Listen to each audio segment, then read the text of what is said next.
Thursday afternoons in orbit had a particular kind of tedium that ground-based jobs could never quite replicate. Nia had discovered this truth approximately 6 months into her part-time teaching gig aboard Prometheus III, the education platform that floated serenely above Earth like an overpriced tin can, with delusions of academic grandeur.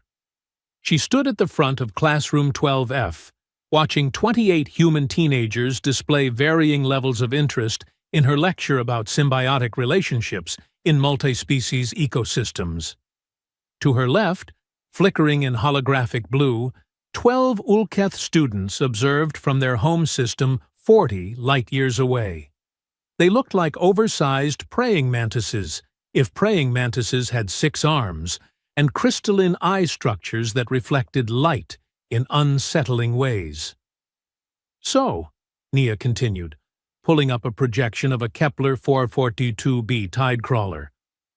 When we talk about mutualism, we're discussing relationships where both species benefit. The tidecrawler, for instance, allows these smaller organisms to— One of the human students, a lanky kid named Kit, raised her hand. Is it true you used to run freight between the mining colonies? Nia paused. This happened at least once per class. Someone had looked up her profile, discovered she wasn't a real teacher, just a logistics coordinator who taught xenobiology twice a week for extra credits, and decided that was more interesting than anything she might say about alien ecosystems. Yes, Nia said flatly. And if you're hoping for exciting stories about space pirates or asteroid storms, I'll disappoint you now. Freight coordination is 90% paperwork, 9% arguing with customs officials, and 1% actually moving through space. Kit grinned. What about the other 1%? Regretting my career choices, Nia gestured back to the projection.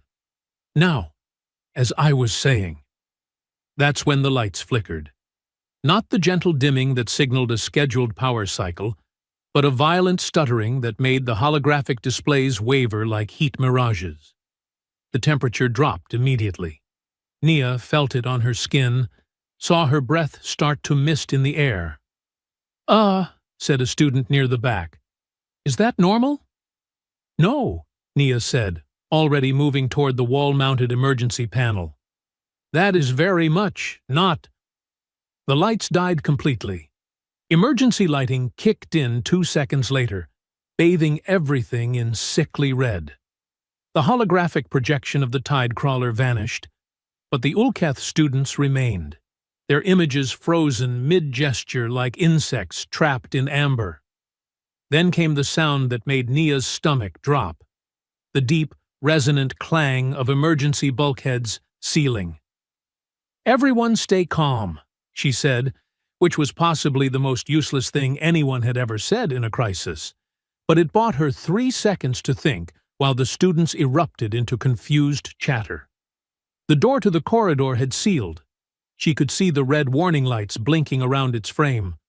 Locked down, probably responding to a hull breach somewhere else on the station. Except they were an interior classroom, nowhere near the outer hull, which meant, Optimus! Nia called out to the station's AI system. Status report.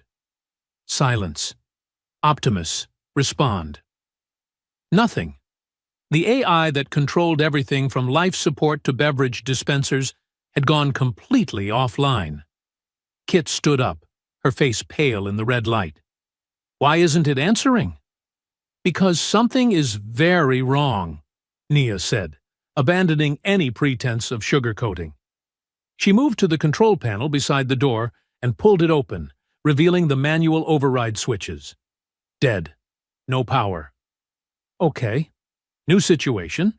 We're locked in, the AI is down, and I'm guessing life support is running on backup. One of the students, a heavy-set boy who'd been half asleep during her lecture, suddenly looked very awake. What does that mean? It means, Nia said, pulling open the emergency supply cabinet beneath the instructor's desk, we're going to be here for a while. Everyone move away from the door. Sit down. Conserve energy. Shouldn't we try to get out? This from a girl with bright purple hair streaks. Force the door or something? No. Nia started pulling items from the cabinet, taking inventory. Those bulkheads are designed to withstand explosive decompression. We're not forcing anything. What we are going to do is be smart, stay organized, and not waste our air panicking. She laid out the supplies on her desk. 4 emergency oxygen canisters, each good for 90 minutes. A dozen water pouches. Basic first aid kit. Thermal blankets. Some ration bars that probably tasted like compressed cardboard. 28 students. 12 frozen alien witnesses. 4 oxygen canisters. Math was not on their side. "Everyone, listen up," Nia said, her voice cutting through the rising murmurs. "I need a volunteer who's good with chemistry. Someone who can monitor air quality." She pointed at a nervous-looking student in the front row. "You. What's your name?" "Lux," the girl said quietly. "You take the portable atmosphere analyzer from the wall panel over there. Check CO2 levels every 15 minutes. Can you do that?" Lux nodded, looking grateful to have a task. "Good. Kit, you're in charge of water rationing. Nobody drinks without your say-so. You two," she gestured at 2 students near the back, "you're watching the door seals. Any change in pressure, temperature, anything, you tell me immediately." She continued delegating, assigning every student a role, a responsibility, something to focus on besides the fact that they were trapped in a sealed room with finite air. It was a trick she'd learned during a maintenance failure on a mining station 5 years ago. Idle hands and minds spiraled into panic, but busy people stayed functional. Within 10 minutes, she had the classroom reorganized. Students sat in groups, their assigned tasks giving them purpose. The frozen holographic Ulketh students loomed in the corner, their crystalline eyes seeming to watch everything despite their immobility. Nia caught herself looking at them and felt a weird stab of something. Embarrassment, maybe? Here were representatives of an alien civilization, watching, possibly still watching, if the feed was still transmitting, as humanity dealt with a crisis. Great. Wonderful. Nothing said advanced species like being trapped in a room because your AI went haywire. "Hey," she said, addressing the frozen holograms directly, "if you folks can still see this, hope you're taking notes. This is what human problem-solving looks like when we can't just reboot the computer." Kit, busy organizing water pouches, glanced over. "You think they can still see us?" "Honestly, no idea, but talking to them makes me feel less like we're completely cut off." Nia checked her personal communicator. Still no signal. Besides, if they are watching, at least they'll have an interesting story when they get home. 30 minutes in, Lux approached with the atmosphere analyzer, her face worried. "CO2 is rising. Not dangerous yet, but it will be." Nia nodded. "Okay, everyone, new rule, minimal talking, no unnecessary movement. We're going to conserve our air like our lives depend on it, because they do." "How long until rescue?" someone asked. "Unknown. Could be an hour, could be longer. Depends what caused the failure and how fast they can fix it." Nia pulled out one of the oxygen canisters. "These are our backup. We're not opening them unless we have to." She saw the fear in their faces, reflected in the red emergency lighting. They were kids, basically. 16, maybe 18 years old. They'd signed up for an educational exchange program, not a survival scenario. Tough. Neither had she. "Listen," Nia said, sitting on the edge of her desk. "I'm not going to lie to you. This is bad. But it's not catastrophic. Not yet. We have air, we have water, we have supplies. What we also have is each other. And if there's one thing humans excel at, It's being stubborn enough to survive when the universe tries to kill us." A few nervous laughs rippled through the group. "So here's the plan," she continued. "We stay calm, we follow protocols, and we absolutely do not do anything stupid like trying to override the doors or punch our way through walls. We wait. We breathe, slowly, and we trust that the people on the other side are working to get us out." Kit raised her hand. What if they're not?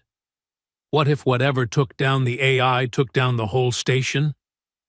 Nia met her eyes steadily. "Then we have a longer wait, but we'll still make it. You want to know why?" "Why?" "Because I have a rent payment due next week, and I'm not about to let a system failure ruin my credit score. And you're all coming with me." She crossed her arms. "Any questions?" Silence. "Good. Now, everybody sit down, shut up, and start breathing like you're meditating. Slow and steady." As the students settled into an uneasy quiet, Nia allowed herself one moment of private terror. She'd handled emergencies before. Depressurization drills, equipment failures, even a minor fire on a cargo hauler. But never with 28 lives depending entirely on her decisions. She glanced again at the frozen Ulketh students, their alien features locked in expressions she couldn't read. If they were still watching, she hoped they'd see what she was trying so hard to project. Confidence, control, competence. What she felt, underneath it all, was the same thing everyone felt when the lights went out and the walls closed in. Pure, crystalline fear. But fear, Nia had learned, was just another thing you ignored until the crisis ended. She picked up the atmosphere analyzer and checked the readings herself. 6 hours of breathable air, maybe less. Time to make it count. 2 hours into the crisis, Nia realized the silence was worse than the panic. The students sat in their assigned groups, breathing carefully, conserving energy. Some had their eyes closed. Others stared at the walls, the ceiling, anywhere but at each other. The red emergency lighting cast shadows that made everyone look half dead already. Lux checked the atmosphere analyzer again, her movements slow and deliberate. She caught Nia's eye and held up 4 fingers. 4 hours of breathable air remaining, maybe less. The CO2 levels were climbing faster than Nia had hoped. "Okay," Nia said, breaking the oppressive quiet. "Story time." Kit looked up. "What?" "Story time. You wanted to hear about my freight days? Fine. Let me tell you about the time I got stranded on mining station Theta 9 with a hold full of frozen protein bars and a broken heating system." One of the boys near the back perked up slightly. "Did you survive on the protein bars?" "Oh, I survived. But here's the thing about military-grade protein bars. They're designed to be nutritionally complete and absolutely flavorless. Know what happens when you eat nothing but beige rectangles for 8 days straight?" Nia leaned forward conspiratorially. "You start hallucinating that they have taste. By day 6, I was convinced I could detect subtle notes of vanilla and despair." A few weak chuckles. The heating system failed because, and I'm still angry about this, someone had routed the environmental controls through the same circuit as the automated mining equipment. When a drill overloaded, it took out heat, lights, and my will to live. Temperature dropped to -10 Celsius. I spent 3 days wrapped in thermal blankets, sitting on top of my cargo, slowly going insane while waiting for a repair team. "What did you do?" Kit asked. "Inventoried every single crate in my hold, twice. Organized them by weight, then by destination, then by how much I hated their contents. Wrote a very detailed complaint letter to my supervisor that I never sent. Practiced juggling with the protein bars. Turns out they're terrible for juggling because they're too light." Nia shrugged. Mostly, I stayed busy, kept my mind occupied, didn't let the cold or the waiting win. She could see understanding dawning on some faces. This wasn't just a story. This was instruction. So that's what we're doing now, Nia continued. We're staying busy. We're keeping our minds sharp. And we're absolutely not giving in to the voice in our heads that wants to freak out. Lux raised her hand hesitantly. Can I ask you something? Sure. Why do you teach? I mean, if you're a freight coordinator, why bother with this? Nia considered the question. Honestly, the money. Teaching pays better than you'd think for part-time work. But also, she paused, searching for honesty. I like knowing things.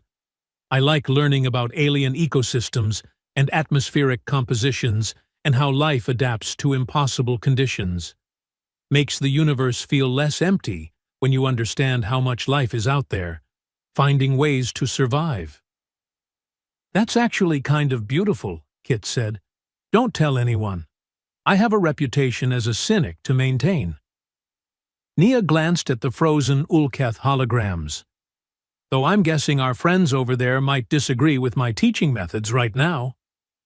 3 hours in, Lux started coughing. At first, it was just a small throat clearing. Then it became persistent, harsh. Her breathing turned wheezy, labored. She fumbled in her bag and pulled out an inhaler, taking 2 quick puffs. Nia was at her side in seconds. Asthma? Lux nodded, unable to speak, her face going pale. The coughing continued, each breath a struggle. Other students were staring now, fear creeping back into their expressions. Okay. Nia grabbed one of the emergency oxygen canisters and cracked it open. Everyone stay calm. Lux, breathe through this, slow and easy. She fitted the mask over Lux's face, watching as the girl's breathing gradually steadied. The coughing subsided. Color returned to her cheeks, but the oxygen canister was now in use. 1 of 4, and they still had hours to go. Is she going to be okay? Someone asked. Yes, Nia said firmly. She didn't allow doubt into her voice, even though she felt it crawling up her spine. Lux gets priority oxygen from here on out.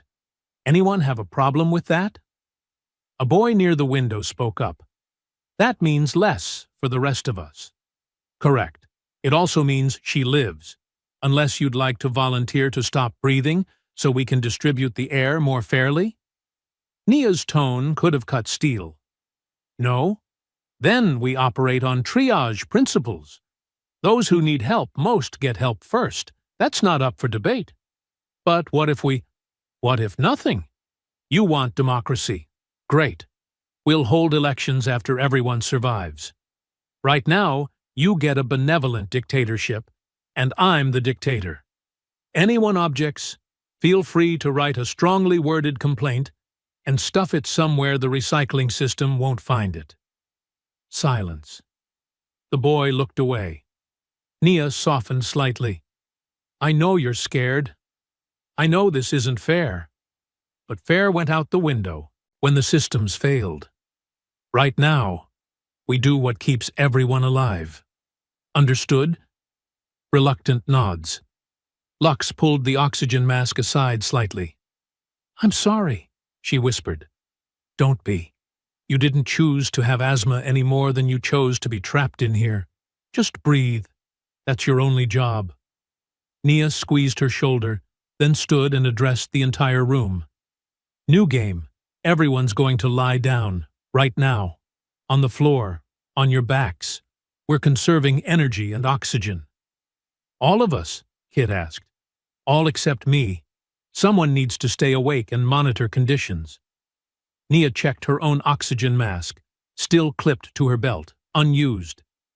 I'm taking first watch. Everyone else, horizontal. That's an order. As the students reluctantly arranged themselves on the floor, Nia dimmed the emergency lighting further to encourage rest. The room fell into a red-tinged twilight, filled with the sounds of controlled breathing and occasional whispers. She positioned herself near the door, atmosphere analyzer in hand, watching the numbers climb with terrible patience.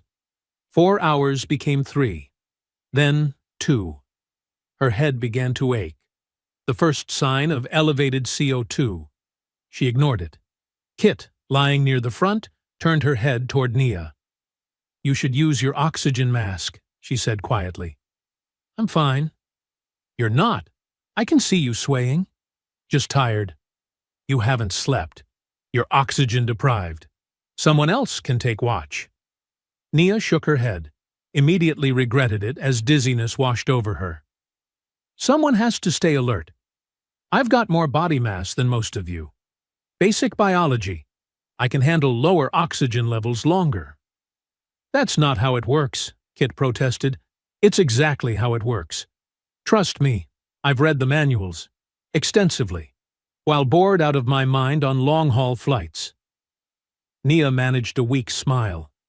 "Besides, if I use my oxygen now, what happens when someone else needs it later? What happens if you pass out? Then you wake me up and yell at me for being stupid. Deal?" Kit didn't look convinced, but she closed her eyes again. Nia counted breaths.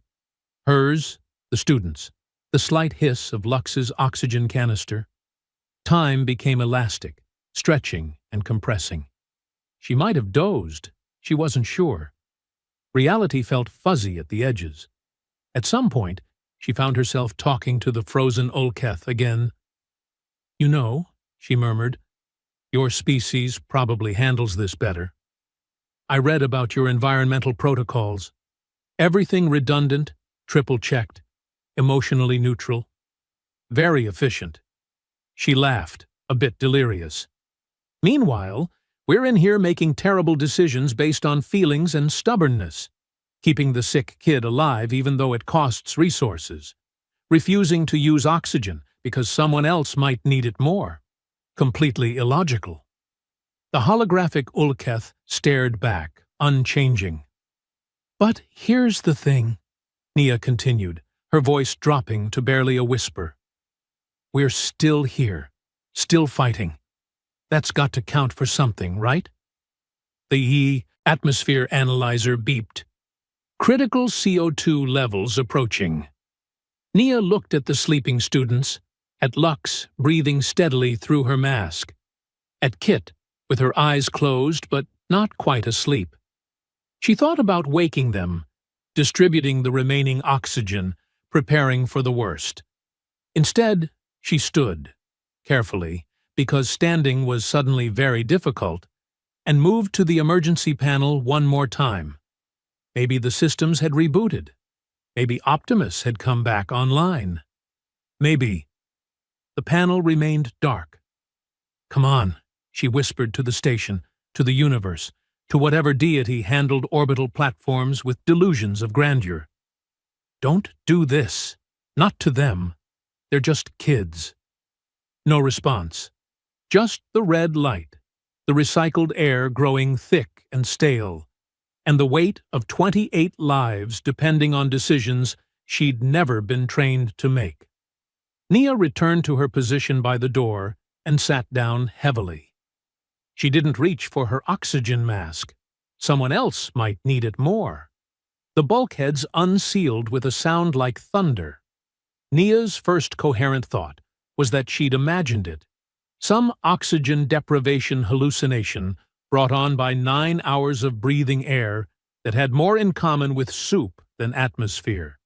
But then the lights came on, proper white lights, and the temperature immediately began to rise as environmental systems kicked back in.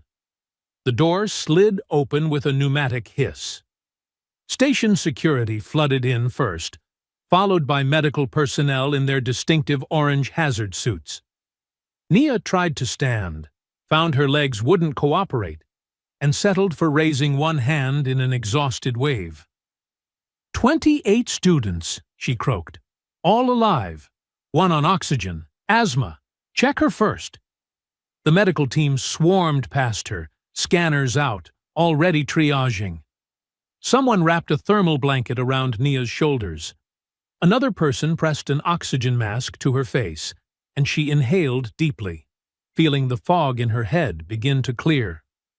Around her, students were stirring, waking, some crying, others just staring blankly as medics checked their vitals. Kit sat up slowly, looking dazed. Lux was already on a stretcher, the emergency oxygen canister replaced with a proper medical unit. "You need treatment," said the medic holding Nia's oxygen mask. His name tag read, "Foster. Severe hypoxia. You should be unconscious." "Spite's a powerful motivator," Nia muttered. "The students are all stable. You did good." Foster was already scanning her with a handheld medical unit, frowning at the results. "Though apparently you did it while ignoring your own oxygen supply. That was monumentally stupid." "Yeah, well, stupid's kind of my brand." A tall man in a commander's uniform pushed through the crowd of medics and students. His dark hair was streaked with gray, his expression caught between relief and fury. He crouched beside Nia, studying her face. "Nia!" She blinked at him. "Do I know you?" "Finn, station commander. We met at orientation 6 months ago." He gestured at the room, at the students being loaded onto stretchers, at the emergency supplies scattered across her desk. "You kept them all alive. How the hell did you do that?" "Spite, mostly. And a really strong desire not to do the paperwork if someone died on my watch." Nia pulled the oxygen mask aside despite Foster's protests. "What happened? Why'd it take 9 hours? Finn's jaw tightened. "Cascade failure in the primary AI core. Optimus went down, took the backups with it. We've been manually rebooting every system on the station for the past 8 hours. Your section was deep interior. We didn't even know anyone was trapped until we got environmental sensors back online." "So we were just forgotten?" "Not forgotten. Unknown." He stood, offering her a hand. "Come on, medical bay. You're getting checked properly." "I can walk." She couldn't walk. Not well, anyway. Foster and another medic ended up supporting her weight as they guided her into the corridor, where more emergency personnel rushed past, presumably dealing with other failures throughout the station. Nia glanced back at the classroom. Through the open door, she could see the holographic display panel, now dark. The Olketh students' frozen images had vanished when the power cycled. Something about that bothered her, but she was too exhausted to figure out what. The medical bay was chaos. Students on examination tables, medics shouting status updates, the smell of antiseptic and recycled air. Nia was deposited on a table in the corner, where Foster proceeded to run every scan in his arsenal while muttering about stubborn freight coordinators who didn't understand basic self-preservation. Kit appeared beside her table an hour later, looking significantly better than she had in the classroom. Her color was back, her breathing steady. "They're saying we all survived because of you," Kit said. "They're giving me too much credit. You all followed instructions. That's what made the difference. You gave yourself oxygen deprivation to keep the rest of us alive. That was just poor planning on my part. Should have brought more canisters." Nia closed her eyes. "How's Lux?" "Stable, recovering. She asked about you." "Tell her she did great with the atmosphere monitoring. That data helped." Kit didn't leave. Nia could feel her standing there, working up to something. "My parents are going to want to meet you," Kit said finally. "Why?" "Because I told them you're the reason I'm not dead. And they're kind of important." Before Nia could ask what that meant, Finn reappeared, tablet in hand, his expression unreadable. "We need to talk," he said. "Privately." Foster objected, but Finn pulled rank. They moved to a small consultation room off the main medical bay, where Finn closed the door and leaned against it, arms crossed. "The holographic link," he said, without preamble. "The one to the Ulketh students." "What about it?" "It didn't disconnect. During the entire 9 hours, it kept transmitting." Nia frowned. "So, the Ulketh students watched the whole thing." "Not just the students.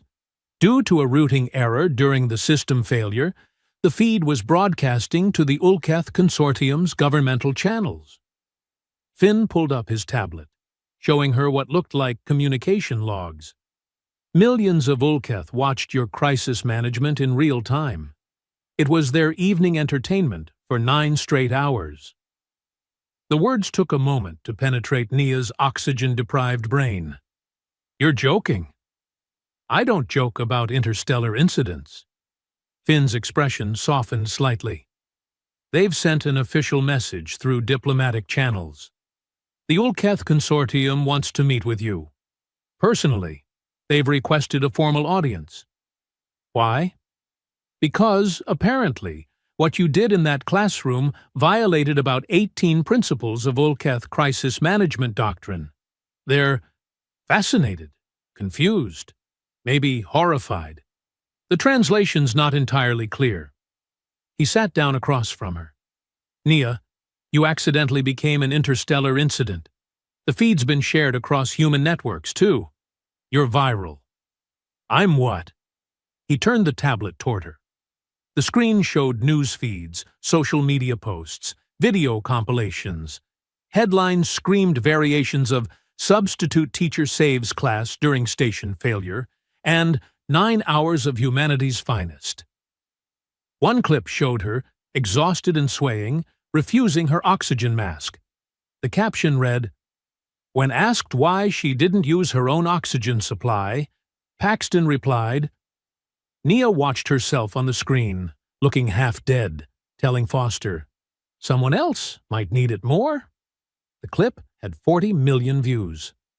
"Oh no," Nia said quietly. "Oh yes." Finn actually smiled. "You're a hero. Possibly humanity's newest diplomatic asset. Definitely someone who's going to have a very interesting conversation with Earth's Coordination Council. I just didn't want anyone to die in my classroom. That's not heroism. That's basic human decency. That's what makes it heroic. You didn't even think about it. You just did it." Finn stood. "Get some rest. You've got interviews scheduled for tomorrow." "Absolutely not. And the Ulketh ambassador is arriving at the station in 3 days. You're meeting with them whether you like it or not." Nia groaned and buried her face in her hands. The next 2 days were a nightmare of attention Nia had never wanted and definitely didn't deserve. Reporters camped outside the medical bay. Her personal communicator exploded with messages, some supportive, some marriage proposals, some accusing her of staging the whole thing for publicity. That last one almost made her laugh, as if she'd voluntarily spend 9 hours suffocating for social media clout. She gave exactly 1 interview to a particularly persistent reporter, mostly to make him go away. "What was going through your mind during those 9 hours?" the reporter asked, camera drones hovering around them. "Mostly, I really hope nobody dies because that's going to be terrible for my resume.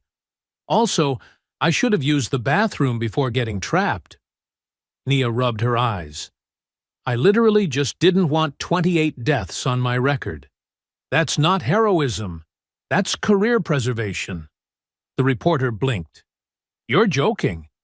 "I'm really not. Do you know how hard it is to get teaching positions when you have a mass casualty event in your employment history? Impossible." Within 6 hours, the clip was everywhere. Remixed, auto-tuned, turned into memes.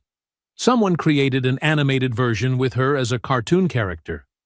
Another person made a 10-minute compilation of her sarcastic quotes overlaid with dramatic music. "I hate everything about this," Nia told Foster during her final medical checkup. "You're cleared for discharge. he said, ignoring her complaint. "Try not to become an interstellar incident again. My paperwork's already backing up." On the third day, the Olketh ambassador arrived. Finn escorted Nia to a formal meeting room she hadn't known existed on the station. It was all polished surfaces and carefully neutral decor, designed not to offend any species' aesthetic sensibilities, and succeeding mainly in being aggressively boring. The ambassador entered through the opposite door. Olketh in person were more imposing than their holographic counterparts. Ixalmoth stood nearly 8 feet tall, their 6 arms moving in constant, subtle gestures that Nia's translator earpiece rendered as emotional subtext. Their crystalline eyes caught the light, fracturing it into rainbow patterns. "Instructor Nia," the ambassador said, their voice a series of clicks and chirps that the translator converted to flat, formal speech. "I am Ixalmoth, speaking for the consortium. We have observed your actions with great interest." Nia resisted the urge to make a sarcastic comment about being unwilling entertainment. "I wasn't aware anyone was watching." The broadcast was unintentional. Its impact was not. Ixalmoth's arms moved in what might have been the Olketh equivalent of a thoughtful gesture. "Your species confuses us. In our culture, crisis management follows strict hierarchical protocols. Emotional responses are suppressed. Resources are allocated by mathematical optimization. The weak are managed differently." "You mean abandoned?" "We mean calculated sacrifice for collective survival. It is efficient." The ambassador's eyes seemed to study her. "You prioritized a weak individual. You sacrificed your own resources. You made decisions based on emotion rather than logic. By our standards, everyone should have perished. But we didn't." "No, you did not." Something in Ixalmoth's tone shifted. "This is what confuses us. Your methodology was inefficient, illogical, wasteful of resources. Yet the outcome was optimal. All survived. We do not understand, yet we cannot deny the result." Nia leaned back in her chair. "So, you're saying I accidentally did a diplomacy?" Ixalmoth's arms froze mid-gesture. The translator took a moment to catch up. "That is one interpretation. We wish to understand. How does emotional decision-making produce superior outcomes?" "It doesn't. Usually. Most of the time, logic probably works better. But humans aren't logical. We're stubborn. We get attached. We refuse to write people off just because the math says we should." Nia shrugged. "Sometimes that gets us killed. Sometimes it saves everyone. It's unpredictable. That's kind of our whole thing." The ambassador was silent for a long moment. "The consortium wishes to continue observation," Ixalmoth said finally. "You have challenged our understanding of effective leadership. This merits further study." "Great. I'll try not to get trapped in any more rooms." "That would be appreciated." After the ambassador left, Finn gave her a look. "You just told an alien government that humanity succeeds through stubborn unpredictability. Was I wrong?" "No. That's what worries me." 2 weeks later, Nia found herself on a shuttle to Earth, staring out at the planet below, and wondering how her life had gone so completely off the rails. It started with a message from the Terran Coordination Council. Not a form letter or a congratulatory note, but an actual summons. The kind with official seals and legal language that made it very clear she didn't have a choice in attending. "What do they want?" she'd asked Finn. "No idea. But when Earth's governing body asks you to appear in person, you go." So here she was, descending through atmosphere toward Geneva, watching clouds part around the shuttle and trying not to panic about whatever bureaucratic nightmare awaited her. The Coordination Council headquarters was exactly as intimidating as she'd imagined. All glass and steel, perched on the shore of a lake that reflected the building like a mirror. Security screened her 3 times before allowing her into the main complex, where a nervous-looking assistant guided her through corridors that seemed designed to make visitors feel insignificant. They brought her to a chamber she recognized from news broadcasts, the full council floor, circular seating rising in tiers around a central platform. Normally, this room hosted debates about interstellar policy and trade agreements. Today, it hosted 12 council members staring down at her. Nia stood on the central platform and resisted the urge to make a sarcastic comment about feeling like she was on trial. "Nia," said the council chair from his elevated position. His nameplate read, Huxley. He had gray hair, sharp eyes, and the expression of someone who'd heard every excuse in existence. "Thank you for coming." "Did I have a choice?" A few council members smiled. Huxley's expression didn't change. "You're here because your actions aboard Prometheus III have had consequences. Interstellar consequences." He gestured, and a holographic display appeared, showing news feeds, diplomatic, communications, analysis reports from a dozen alien governments. "What you did in that classroom has been dissected by every major civilization in known space. The Olketh aren't the only ones interested. I just kept some kids alive. That's it. You demonstrated a particular approach to crisis management that conflicts with most alien methodologies. You prioritized emotional bonds over efficiency. You sacrificed personal resources for collective survival. You made decisions that, by most species standards, should have failed." Huxley leaned forward. "Instead, you achieved perfect success. 0 casualties. And you did it while millions watched." Another council member spoke up, a woman with dark skin and silver hair. "You've become a symbol. Whether you intended it or not, you represent something fundamental about how humans approach impossible situations." "Great. So I'm propaganda. Can I go now?" "No." Huxley stood, descending from his seat to stand across from her on the platform. "The Coordination Council is invoking Protocol 12. We're issuing you a Vanguard title." The words meant nothing to Nia. She stared at him blankly. "A what?" "A Vanguard title is a designation created after first contact. It's reserved for individuals who exemplify humanity's values in interspecies contexts, who demonstrate, through action, what makes human approaches to problems unique and effective." He pulled up another display, showing 11 faces. "Only 11 people have received this title in 80 years. You're number 12. Nia looked at the faces. Some she recognized. Legendary diplomats, cultural ambassadors, scientists who'd bridged gaps between human and alien understanding. People who dedicated their entire lives to interstellar relations. "You've got the wrong person," she said. "I'm a freight coordinator who teaches xenobiology twice a week to pay rent. I don't do whatever this is. I don't belong on a list with these people." "That's exactly why you're qualified." Huxley's expression softened slightly. "You didn't act like a hero. You didn't follow some grand protocol or diplomatic training. You acted like a human. Flawed, scared, and determined anyway.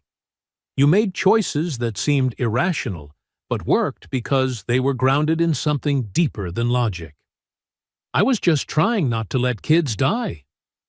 Exactly. That compassion, that stubborn refusal to write people off, that willingness to sacrifice for others, those are the values we want other species to associate with humanity. He gestured at the council members. "We've debated this for 3 days. The vote was unanimous." Nia felt something cold settle in her stomach. What does this title actually mean? It means you're officially recognized as a representative of human values in interstellar contexts.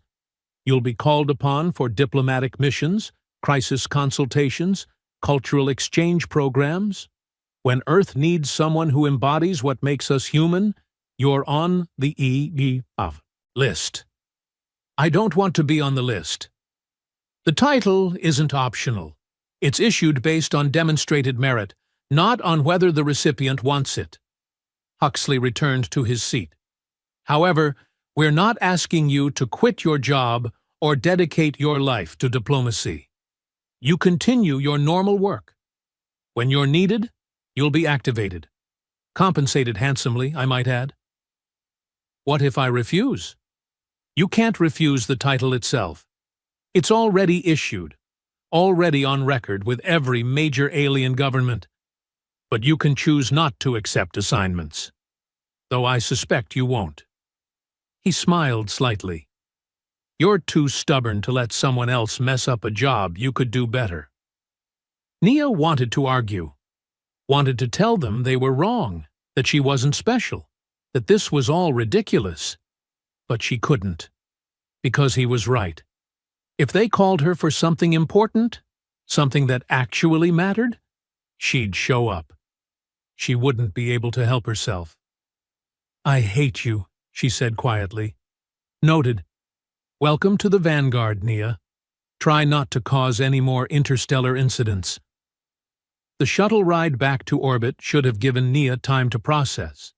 Instead, she spent it staring at her communicator, reading the official documentation the Council had sent. Vanguard protocols, compensation structures, contact procedures. It was all very thorough and completely overwhelming. When she docked at Prometheus III, she found Kit waiting at the arrival bay. How'd you know I was coming back? Nia asked. I have my sources. Kit fell into step beside her. How was Earth? Bureaucratic, confusing. They gave me a title I didn't want, and responsibilities I didn't ask for. Sounds about right for government work. Kit was grinning. So, funny story. Remember how I said my parents would want to meet you? Vaguely. I've been trying to forget most of the past 2 weeks. Well, they do. Specifically, they want you for a diplomatic mission to the Ulketh homeworld in 3 months. Nia stopped walking. Your parents are? Terran ambassador to the Ulketh consortium and his spouse, who happens to run the cultural exchange division. Kit's grin widened. I'm their daughter. Surprise. You didn't mention that in the classroom. You were busy keeping us alive. Didn't seem like the right time. Kit leaned against the corridor wall. They're negotiating an expanded cultural exchange treaty. After watching you handle the crisis, they specifically requested you for their team. Something about how your approach might help bridge understanding gaps. I just wanted to teach some kids about parasitic fungi. How did I end up here? You got unlucky. Then you got lucky. Then you got famous. Then you got recruited. That's kind of how life works. Kit pushed off the wall. Mission briefings in 6 weeks. You'll meet my parents then. They're intense, but good. You'll like them. I don't like anyone. You like your students. You kept us all alive, remember? Nia couldn't argue with that. She made her way back to her quarters, where 17 messages waited on her communicator. Interview requests, speaking invitations, someone asking her to endorse a brand of emergency oxygen canisters. She deleted them all. Her teaching schedule showed 2 classes tomorrow. Xenobiology, Section 12. Different students, same curriculum, same classroom where everything had gone wrong 2 weeks ago. She should probably feel different, changed, transformed by near-death experiences and interstellar recognition and whatever the hell a Vanguard title actually meant. Instead, she felt tired, and she still had lesson plans to review. The next afternoon, Nia stood at the front of classroom 12F again. New faces stared back at her. 26 human students this time, plus the holographic feed showing 10 Ulketh observers. These Ulketh students did something the previous group never had. As soon as the connection established, they performed a gesture, 6 arms crossing in a complex pattern that her translator rendered as profound respect. One of the human students noticed. "Is it true you're a Vanguard?" he whispered. Nia set her teaching materials on the desk and looked at him. "Yeah, well, don't let it go to your heads. You still have to turn in your homework on time. And if anyone asks, symbiotic relationships in multi-species ecosystems are way more interesting than anything I did 2 weeks ago. Got it?" The students exchanged glances, but nodded. "Good. Now, let's talk about tide crawlers and the fascinating organisms that live in their gill structures. Pay attention. This will be on the test." As she pulled up the projection, Nia caught her reflection in the darkened window. Same person, same job, same stubborn refusal to make things more complicated than they needed to be. Except now, apparently, she was also humanity's 12th Vanguard, someone who'd proven, accidentally and unwillingly, that humans became legends not by trying, but by refusing to give up when the lights went out. She turned back to her students and began the lesson. After all, she still had rent to pay.